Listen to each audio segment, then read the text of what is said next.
Sebelum kita memulai pelajaran hari ini, marilah kita berdoa bersama. Doa mulai.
Maka dari itu apa semua yang kita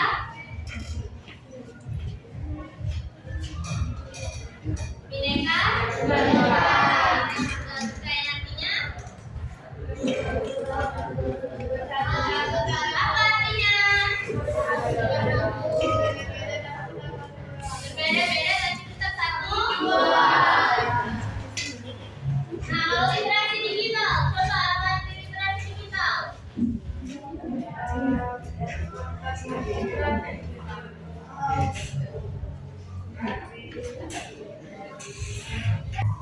Jadi pengertian literasi digital itu apa? Kemampuan seseorang dalam proses memahami, menganalisis, dan menganalisis informasi digital secara bijak, efektif, dan bertanggung jawab.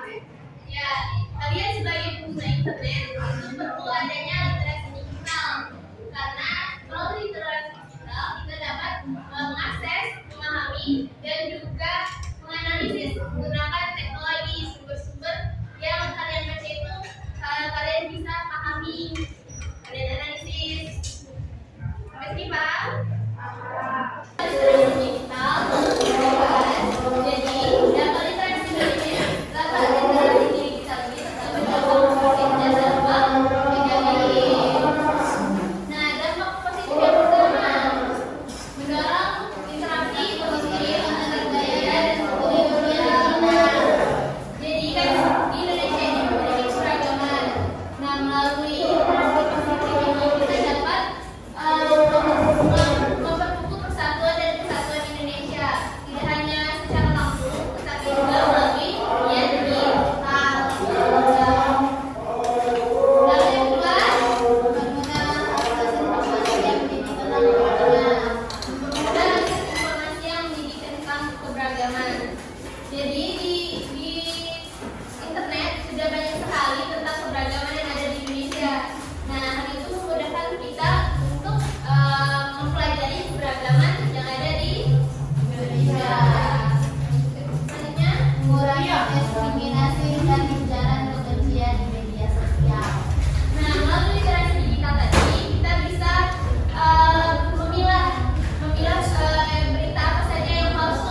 memberikan suatu kebenaran ini palsuan atau sebaliknya.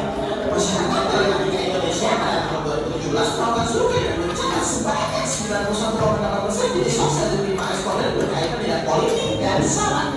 Hoax ini paling banyak berada di media sosial dan aplikasi digital. Terus dari segi koresponden ini, sepakat 30% menyatakan sulit untuk memeriksa kebenaran suatu informasi yang diterima antara hoax atau bukan. Lalu, mana sih cara menangkap hoax? Berikut ini adalah beberapa cara menangkap hoax. Pertama, hati-hati dengan judul yang provokatif dan sensasional. Judul provokatif bertujuan biar hoax menangkap masyarakat dari banyak orang yang membaca. Misalnya, berita hoax kalau tak buat menyatukan kelompok tertentu ya buat nambahin pengunjung website dan banyak tertarik. Betul itu. Kedua, mungkin hoax. Karena orang yang diberikan dalam suatu berita bukan krisis. Kalau benar-benar terlibat, baiknya jangan percaya. Apalagi seharusnya melapor atau cuma mendongkrak bisa. Ketiga, periksa fakta. Pasti sumber-sumber dari satu berita itu akan bebas. Kalau dapat berita dari website yang dari